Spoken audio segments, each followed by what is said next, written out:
শুরু করিতেছি মহান আল্লাহর নামে, যিনি পরম করুণাময় এবং অত্যন্ত দয়ালু। নিজের বানানো ব্রিজের নিজেই আমি এখন মডেল হয়েছি, ভালো লাগে।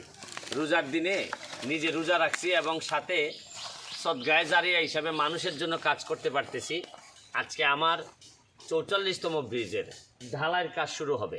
ঢালাইয়ের কাজ দেখার জন্য আসছি, যদিও আগামী সপ্তাহে আমেরিকা যাব 1 মাসের জন্য। তো ঢালাইয়ের কাজটা শেষ করে যাইতে চাই। ঢালাই কাজ শেষ হয়ে গেলে হয়তো পরশুদিন থেকেই হয়তো এই এলাকার মানুষ এটার উপর দিয়ে আসা যাওয়া করতে পারবে। এই পিলারগুলো দেখে অনেক ভালো লাগতেছে যে অনেক স্ট্রং হয়েছে পিলারগুলো, অনেক শক্ত, যে চাইলেই দেখেন গতকালকে বৃষ্টি হয়েছে তাতে কী পরিমাণ পানি যাচ্ছে। তো এটা আমার কাছে আমার জীবনের যা চাওয়া পাওয়া, আমার কাছে মনে হয়েছে যে অল্প বয়সে আল্লাহ আমারে এত কিছু দিছে যে এটার শুকরিয়া আদায় করে শেষ করতে পারতেছি না। 106টা ঘর মানুষের কাছে হস্তান্তর করতে পারছি মানুষের সহযোগিতা নিয়ে। এখন নিজের অর্জিত টাকা দিয়ে একটার পর একটা ব্রিজ বানাই যাচ্ছি। আমার 46তম ব্রিজের কাজ চলতেছে, আর এটা হচ্ছে গিয়ে 44তম ব্রিজ। একসাথেই ধরছিলাম ব্রিজগুলা।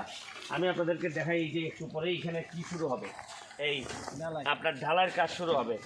এই ঢালাইয়ের আগে যে কীগুলা, এই যে এগুলা দেখেন শাটারিংয়ের কাজ, এবং এই কাজগুলো একটু দেখেন। আপনাদেরকে দেখাই, এখানে আজকে একটু করে মেশিন টেশিন দিয়ে সবাই মিলে এইখানে একদিনে আজকে এই ঢালাইয়ের কাজটা শেষ হবে। আপনাদেরকে এই জায়গাতে আমি 3-4 বছর আগে নিজে কাঠের ব্রিজ বানাইছিলাম, আর আজকে পাকা ব্রিজ বানাই যাচ্ছি। তবে আমার একটা পুরা বিশ্বাস, আমার মৃত্যুর পরেও এই ব্রিজটা থেকে যাবে, কারণ যে এত তাড়াতাড়ি ভাঙিয়ে দিলে মনে হয়।